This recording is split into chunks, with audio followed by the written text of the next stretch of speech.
pastos verdejantes, guia-me para as águas tranquilas, refrigera minha alma, guia-me pelas veredas da justiça, por amor do seu nome. Nesta noite nós queremos agradecer a Deus, louvar e exaltar o teu santo nome na pessoa do seu Filho Jesus Cristo.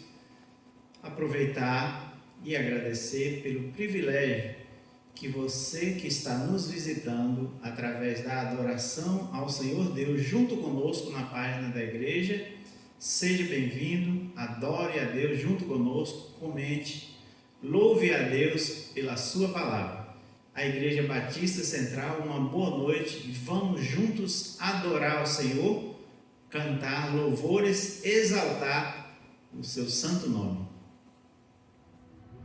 Boa noite, irmãos, boa noite. Este é o nosso momento, mais um culto, um momento de louvor e adoração. Vamos começar com a música Bem-vindo à Família. Seja muito bem-vindo a mais uma live, a mais um culto. É bom estar aqui.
Hoje o nosso tema para adoração e exaltação do nome do Senhor Jesus Cristo é: Jesus é o descanso para a sua alma. Para isso nós vamos ler o texto bíblico em Mateus capítulo 11, versos de 28 a 30, onde estaremos refletindo acerca de quem é Jesus e o que ele faz para nos dar descanso. Diz o texto em Mateus capítulo 11, a partir do verso 28. Vinde a mim, todos os que estáis cansados e oprimidos, e eu vos aliviarei. Tomai sobre vós o meu jugo e aprendei de mim, que sou manso e humilde de coração, e encontrareis descanso para a sua alma. Nós vamos orar ao Senhor. Querido e eterno Deus, nosso Pai, muito obrigado pelo privilégio de descer a este mundo, Senhor, em forma humana, na pessoa divina de Jesus Cristo, e ir até a cruz do Calvário, entregar-se a sua própria vida em amor, em resgate a todos e a cada um de nós, em especial, Senhor Deus, ainda há pessoas que precisam vir até Jesus para receber de graça a salvação. Nos auxilia na explanação dessa mensagem. Esteja nos usando conforme o teu Santo Espírito deseja. Console, conforte, traga salvação, Senhor, ao coração dos ouvintes que ainda não lhe conhecem, e edifica a alma dos teus filhos que agora te adoram. Muito obrigado. É em nome de Cristo que nós oramos. Amém. Jesus é o descanso para a sua alma. Em nossos dias, o que nós temos bem ouvido e bem sido inteirados são as informações das dificuldades que o mundo atravessa, não é verdade? Em especial nesta semana, uma das palavras bem utilizadas no vocabulário da mídia e da sociedade e do mundo em geral é a palavra inclusão. Uma das palavras mais usadas em nossos dias é esta palavra, inclusão. Na busca pelo fim do preconceito e por oportunidades iguais a todos ou para todos, muitas pessoas têm se dedicado a elaborar e a defender políticas inclusivas para a própria sociedade, para a educação, para o mercado de trabalho, para as instituições, para a política e etc, etc, etc. Muitos que se sentem excluídos ou veem outros nessa situação acabam lutando por uma mudança de comportamento que traga a inclusão. É difícil você que preserva a comunhão com Deus ver, suportar, às vezes até ser usado para praticar tanta injustiça. É dolorido no mundo em que nós deveríamos olhar para o céu, receber o reino do céu com prioridade na terra, é a oração de Jesus, não é? E às vezes nós passamos por essa situação. Mas diferentemente de como muitos pensam, ou poderiam pensar em nossos dias, inclusão não é um conceito novo. Já diz o próprio texto em Mateus, lá no primeiro século. Inclusão não é um conceito novo. Afinal, não há ninguém que tenha um amor tão intenso, tão inclusivo quanto Deus. Seu amor, seu plano de salvação, de resgate e redenção do homem não exclui absolutamente ninguém. O poder substitutivo da morte vicária de Jesus Cristo pode alcançar a todos, pode incluir todos. O céu é para todos, não é para ninguém ficar fora do céu. Essa é a vontade de Deus. Deus não deseja que nenhum homem se perca, mas que todos venham ao conhecimento da verdade. Este é o céu, este é o Espírito de Deus. É isso que Jesus está ensinando nesse texto. Vinde a mim. Mas uma pergunta cabe, porque nesse texto há muitos ensinos, há promessas, há garantia, há transformações dentro desse texto. Mas uma primeira pergunta ao texto: por que vinde a mim? O verso 28 começa: vinde a mim. E não só eu, mas várias outras pessoas fazem essa pergunta: por que vinde a mim? Ora, vinde a mim porque você está afastado, porque você foi embora. Por que vinha Jesus? Porque você foi embora. Desde o Gênesis nós temos esta constatação: no interior do coração do homem houve uma inquietação, uma vontade avassaladora, uma decisão de se afastar e escolher, sem a ajuda de Deus, a nossa maneira de viver, a nossa forma de experimentar e o nosso jeito de fazer as coisas. Alguém pode pensar: isso é péssimo, é muito ruim. Mas isso está incluso a liberdade pela qual, ou por quem nos foi dada, pela qual fomos constituídos, criados. Por que vim a mim? Porque nós fomos embora. É da natureza do homem a escolha, e Adão escolheu virar as costas para Deus. Por que vinde a mim? Porque nós estamos indo embora, nós fomos embora, nós vivemos de costas para Deus. Às vezes é necessário deixar a pessoa experimentar a sua própria escolha, fazer as coisas pela sua própria vontade, para que a conclusão sobre as experiências da sua vida sejam mais reais, verdadeiras e mais educativas e conclusivas. Você já ouviu aquele dizer que em algum momento, ou você com seu filho, ou com um parente, ou com qualquer outra pessoa, em que você está se esforçando para que a pessoa obedeça ao que você está instruindo, e a pessoa não está nem aí com as suas ordens? Já reparou isso? Quem tem filho em casa, Arthurzinho, Mateus, Esté, que eu digo.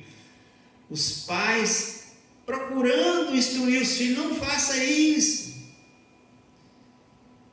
Mas um detalhe, um parênteses: o pai às vezes já queimou o dedo, já quebrou o dedo, já bateu com a cara no muro, é uma expressão, tantas vezes com aquilo que ele já está calejado de saber o resultado. Mas o seu filho é a primeira vez, então aquilo se torna uma curiosidade. Ele está na fase de experimentar, de conhecer, de fazer com as próprias mãos. E o pai, então, ou a mãe, ou o educador, ou o cuidador, instrui, e aquela criança insiste em fazer do jeito que ela pensa e quer. E ela acaba fazendo. E ela se machuca. E ela queima o dedo. E ela toma um choque.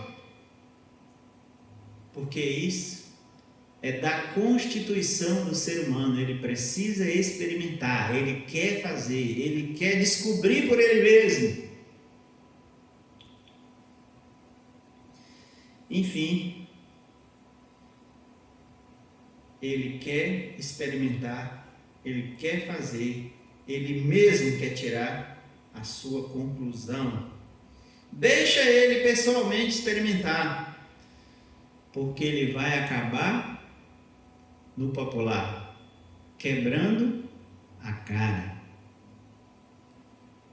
Não é isso que a humanidade tem vivido ao longo da decisão de Adão? Várias portas batidas e fechadas no seu rosto, sem encontrar o caminho. Por que vinde a mim? Porque fomos embora. É isso que Jesus está esclarecendo nesse convite em Mateus 11, 28. Vinde a mim. Toda a Bíblia é um convite de Deus ao homem. Do Gênesis ao Apocalipse, a Bíblia está chamando o homem. Gênesis capítulo 3, versículo 9. A Bíblia relata o convite de Deus a Adão, logo depois da desobediência. Deus pergunta, mas o Senhor Deus chamou o homem Adão, perguntando-lhe, Adão, onde estás? Gênesis, início, lá no princípio, um convite. Adão, você tem segurança de onde você está é o melhor lugar? Atrás dessas palavras, de Deus, atrás dessa pergunta, é um convite. Volte, Adão, venha. Por que vinde a mim? Porque o homem foi embora. Apocalipse não é diferente. Final do Antigo Testamento, Malaquias, Mateus, a Bíblia toda é um convite de Deus chamando o homem. Por que vinde a mim? Porque você está longe. Não é sábio, não é prudente permanecer longe de Deus. Esta é uma escolha que pode custar o tormento de uma vida eterna. Não é sábio permanecer afastado, longe de Deus. Por isso Jesus chama, vinde a mim. Todos nós estamos afastados. O ser humano partiu do Éden para experimentar e construir o seu próprio mundo. Eu estou afastado. Paulo Miranda está afastado. A Igreja Batista Central, a cidade de Teixeira de Freitas, o estado da Bahia, o Brasil, o mundo inteiro está afastado. Mas se não é a graça de Deus, em Cristo Jesus, nós hoje, eu, Paulo Miranda, a Igreja Batista Central e outras igrejas batistas, não estariam reconciliados. A humanidade inteira está afastada de Deus. O apóstolo Paulo diz que os nossos pés, no capítulo 3, que os nossos pés são velozes para derramar sangue. No nosso coração há destruição e miséria. Não há temor de Deus diante dos nossos olhos e não há nenhuma palavra edificante na nossa língua, debaixo dos nossos lábios. Por que vinde a mim? Porque você está afastado. Também no capítulo 3, Paulo diz, porque todos pecaram e separados, destituídos estão da glória de Deus. Por que vinde a mim? Porque todos estão afastados. Assim, como por um só homem, Adão, entrou a desobediência no mundo, assim também a morte, a desobediência, a falta de comunhão, a separação de Deus, a impossibilidade de comunhão passou a todos os homens. Por isso a igreja está pregando em tempo de pandemia. Por isso eu estou aqui nesta tarde, dizendo que é a noite para pregar o Evangelho de Cristo. Porque a humanidade está afastada de Deus. E Jesus faz o convite. Vinde a mim. Mas por que Jesus faz o convite? Porque o homem, a humanidade está afastada de Deus. Por que vinde a mim? Porque existe uma barreira de separação. O pecado constitui-se em uma barreira de separação entre o homem e Deus. O pecado faz a separação entre nós e o nosso Deus. Não é isso que diz o profeta Isaías no capítulo 59? Eis que a mão do Senhor não está encolhida para que não possa salvar. Não está. Deus está fazendo tudo ao máximo. Em Cristo já fez, não é? Tudo. Nem agravado o seu ouvido, ou nem fechado, né? O seu ouvido, para não poder nos ouvir. Mas as vossas separações, ou as vossas iniquidades, fazem separação entre nós e o nosso Deus. E os nossos pecados encobrem o rosto de vós, para que Deus não nos ouça. Isaías 59, versos 1 e 2. Por que vinde a mim? Porque existe uma impossibilidade. Do jeito que está, na atitude que o homem se encontra, existe uma impossibilidade. Ou muda de atitude, ou volta atrás, ou arrependa-se, converta-se a Cristo, ou essa impossibilidade o afastará continuamente, eternamente de Deus. A Bíblia, em todos os seus ensinos, nos passa uma mensagem muito clara. Ela é inconfundível de tanto clara que ela é, em todos os seus ensinos. Deus é santo, e por esse atributo, Ele não pode se relacionar e ter comunhão com o homem pecador, a não ser que este homem seja justificado dos seus pecados, redimidos, a não ser que esses pecados sejam redimidos e que esse estado de separação seja modificado. É por isso que Jesus chama: vinde a mim. Quem recebeu a autoridade do céu aqui na terra para perdoar pecados? Jesus Cristo. É a Ele que nós devemos ir, é Ele que pode nos socorrer para perdoar os nossos pecados. O apóstolo João, na sua primeira carta, no capítulo 1, falando da santidade de Deus, ele diz, verso 5: e essa é a mensagem que dele ouvimos e vos anunciamos, que Deus é santo, ou Deus é luz, e nele não há trevas, não há pecado nenhum. Por isso, há necessidade da redenção, do perdão, da justificação do pecado do homem, senão é impossível esta comunhão. Nós só chegamos até Deus em perfeita comunhão porque Cristo na cruz assumiu, retirando a impossibilidade, tirando a barreira, abrindo a porta, sendo o caminho, mediando a nossa vida com a vida de Deus. Se dissermos que temos comunhão com Deus e andarmos no pecado sem voltar para Jesus nos justificar, nós mentimos e não estamos praticando a verdade. Por que vinde a mim? Porque não há comunhão entre a luz e as trevas. Por que vinde a mim?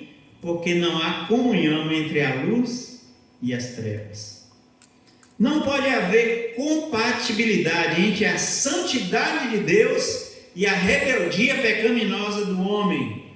Só a graça poderá trazer uma solução eficaz para este estado e esta impossibilidade e incapacidade pessoal de naturezas entre o homem e Deus. A natureza do homem está separada de Deus. A única possibilidade para recondução e reconciliação e religação. É a obra redentora de Jesus Cristo que diz: vinde a mim.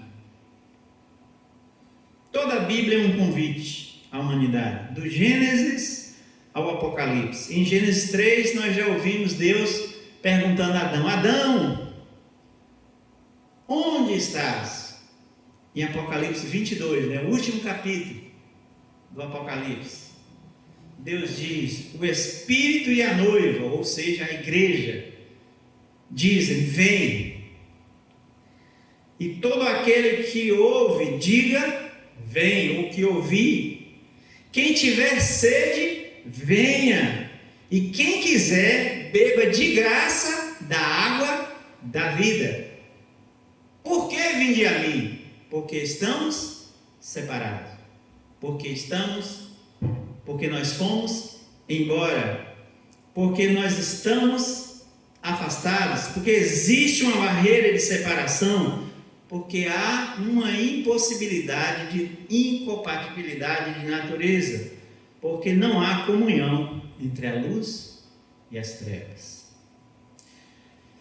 Jesus disse que encontraremos descanso para a nossa alma.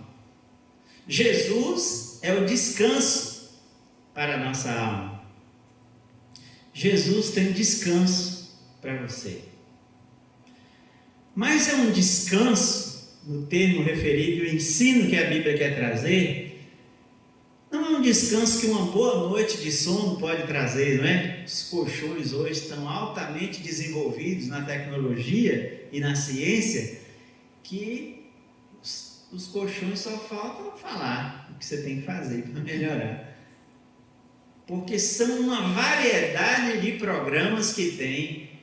É um tal de um ritmo de massagear para um lado, é uma potência e uma frequência de outra.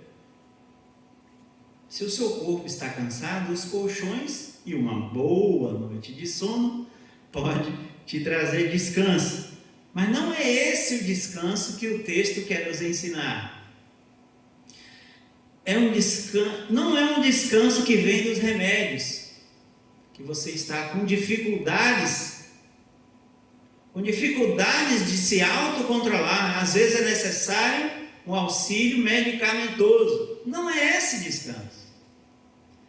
Às vezes você precisa de vários ansiolíticos, A pessoa está tão no estresse que precisa um profissional dosar uma substância para fazer uma regulação artificial no seu organismo.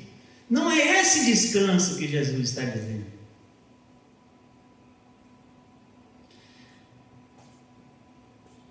Um descanso que nem mais as experiências mais extravagantes e deleitosas da vida do ser humano pode dar. Não é esse descanso. Este descanso que Mateus está se referindo aqui no texto do capítulo 11, só Jesus pode dar a você.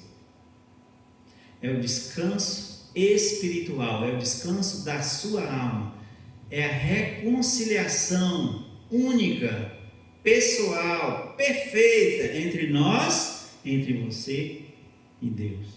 Jesus é a água da vida. Quem beber dessa água jamais terá sede. Jesus é a porta das ovelhas. Quem entrar, descansará e encontrará pastagens. Jesus é o caminho da reconciliação. Jesus é a nossa redenção para Deus. Jesus nos dá descanso porque Ele transforma a nossa vida de separação e a nossa natureza de rebeldia em mansos e humildes, de distantes a próximos, de rebeldes a amigos de Deus, em comunhão com Deus. Jesus nos transforma.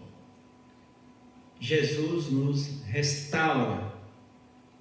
Sem Ele você não verá vida. mas sobre você permanece a condenação de Deus. É isso que o Evangelho diz. Com Jesus você será conformado à imagem e semelhança de Deus continuamente, dia após dia. Você será amadurecido à imagem e à estatura de homem feito em Cristo Jesus. Jesus nos dá descanso porque Ele nos restaura. Eu iniciei esta explanação, este culto, citando o Salmo 23. E nós vamos fazê-lo novamente, não é? Como disse Davi no Salmo 23: deitar-me fazem verdes pastos, guia-me mansamente a águas tranquilas.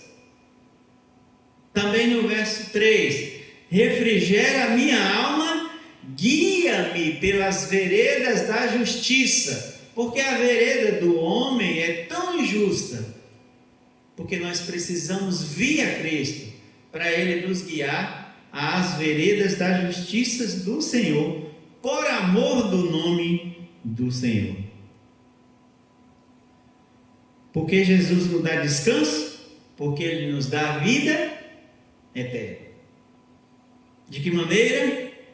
Perdoando todos os nossos pecados, retirando-nos da morte eterna por causa do efeito do pecado, colocando-nos de novo na vida eterna, nos dando de graça, pelos seus feitos, seus méritos, a vida eterna. O que cansa o ser humano não é 24 horas de trabalho, como alguns funcionários, né? Aqui é 8, no máximo 12, né? Não pode. O que cansa o homem é o pecado. Pecado é que cansa o homem, não é o trabalho. O trabalho é uma bênção, o trabalho é produtivo, o trabalho faz o homem se desenvolver. O trabalho é um deleite. Mas o pecado cansa, o pecado oprime, o pecado escraviza, o pecado machuca, o pecado tortura, o pecado distancia e o pecado extravia você de Deus. O pecado extravia você do próximo e o pecado escraviza você de você mesmo. O pecado é uma chibata debaixo de um braço de um homem bem forte nas suas costas sem camisa. O pecado é um lugar escuro da alma no homem, ou do homem. Jesus é o único que pode perdoar você, Jesus é o único que pode resgatar você dessa humilhação, Jesus é o único que pode aliviar você dessa tensão, Jesus é o único que pode libertar você, e Jesus é o único que pode transformar você. Jesus é o único que pode te dar uma vida nova, fazendo de você uma nova criatura. Vinde a mim, todos vós que estáis cansados e sobrecarregados, que eu vos aliviarei. Tomai sobre vós o meu jugo. Jesus disse que tem um propósito para a sua vida. Tomai sobre vós o meu jugo e aprendei de mim, que sou manso e humilde de coração. E qual é a promessa?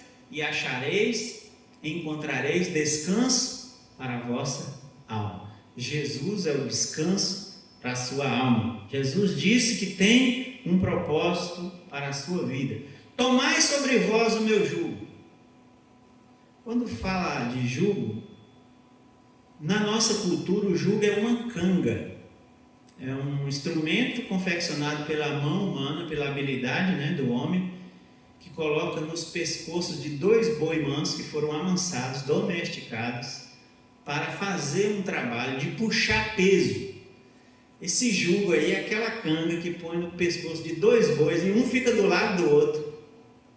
E você amarra toras de madeira atrás desses bois, que 10, 20, 30, 40 homens não moviam 1 centímetro, 1 milímetro daquela tora de madeira do chão, mas se coloca sobre os lombos, os pescoços de 2 bois fortes, né?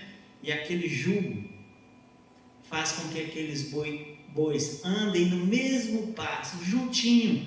O pecado é o jugo da alma humana. E Jesus pode aliviar-nos desse jugo, desse peso em que ele oprime e subjuga a alma do homem. Você consegue com a canga deixar 2 bois juntos e amarrar os toros de madeira que vários homens não conseguem deslocar. E essa madeira é tão pesada que precisa de 2 bois com jugo no pescoço para eles movimentar. Assim é a alma do homem que está desviado do propósito de Deus, para a qual ele foi pensado por Deus e criado por Deus.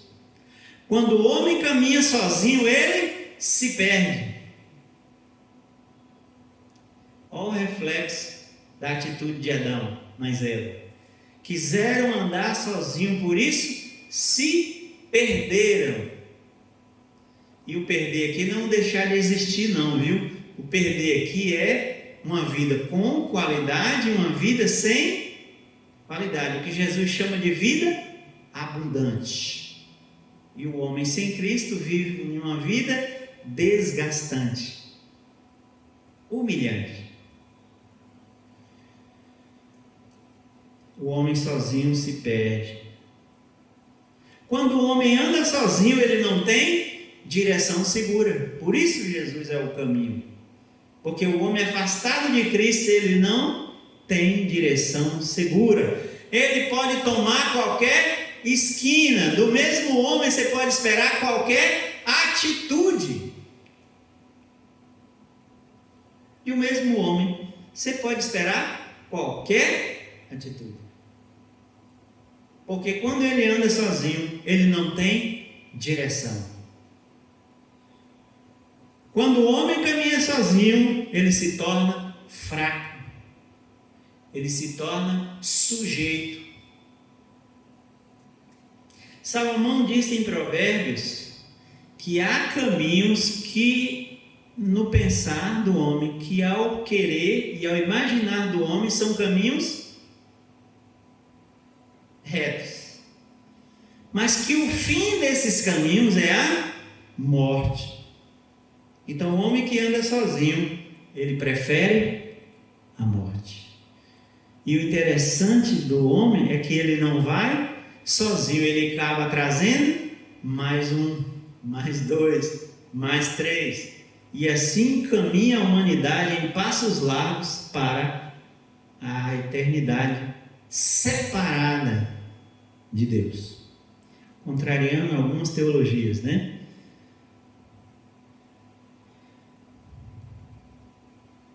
É exatamente disso que Jesus quer livrar você. É por isso que Jesus está te chamando. Jesus quer te livrar da morte espiritual eterna, a qual o pecado lhe condicionou, lhe escravizou.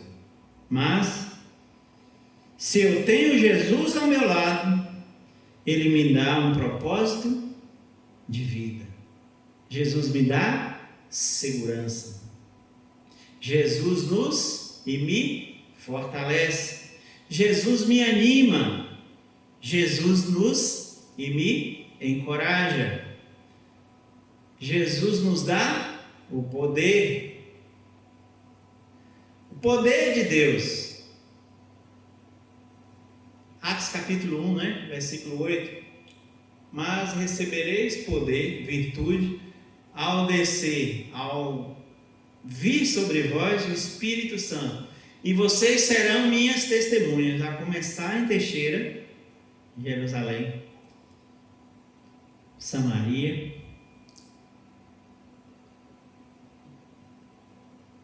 e por que não nos confins da terra, não é? Jesus me dá direção, Ele dá sentido à minha vida. Jesus muda o seu propósito, o meu propósito. Antes eu era cego, perdido e nu. Agora eu enxergo, estou vivo e vou direto para o céu.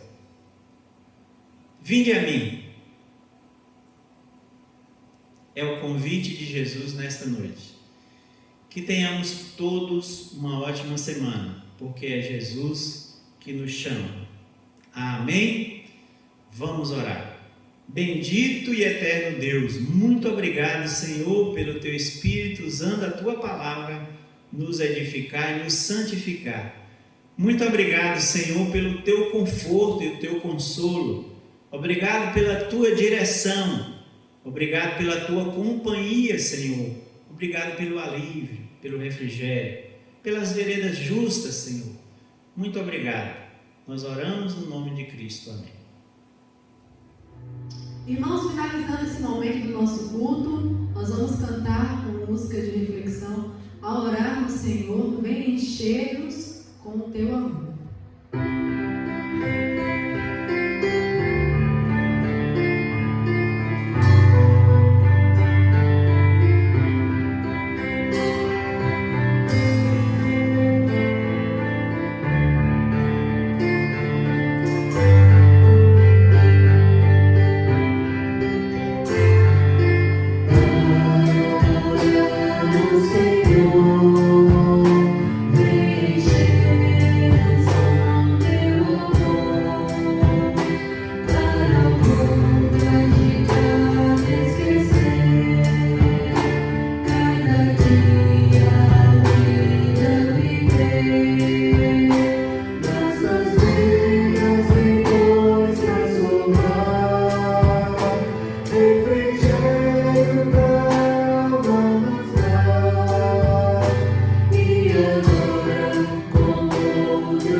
Nós gostaríamos de agradecer, convidar você de novo para o próximo e o próximo e o próximo domingo. Nosso desejo é que essas gravações saiam da página da igreja e volte a ser experimentada pessoalmente, todos nós juntos aqui no templo, né? No templo do Senhor Deus. Que Deus lhe dê uma ótima semana, que Cristo continue lhe protegendo e lhe guiando, trazendo descanso e conforto, andando ao seu lado, dirigindo a sua vida. Você que entrou nessa página, que adorou a Deus junto conosco, muito obrigado. Deixe aí o seu nome, o seu pedido de oração. Eu pessoalmente procurarei estar diariamente verificando essas necessidades e orando. Que Deus nos abençoe, que Ele possa continuamente refrigerar a nossa alma, como diz Davi. Aos membros da igreja, muito obrigado pela fidelidade na mordomia de dízimos e ofertas. E as necessidades. Um lembrete: o templo para adoração coletiva está fechado por causa dos riscos, né? Mas a igreja não está. A igreja é você. Seja igreja na sua família. Culto doméstico. Diária, semanalmente. Reúna a sua família para adoração. Tire um momento da adoração. Não é? Muito obrigado. Que Deus vos abençoe e guarde eternamente.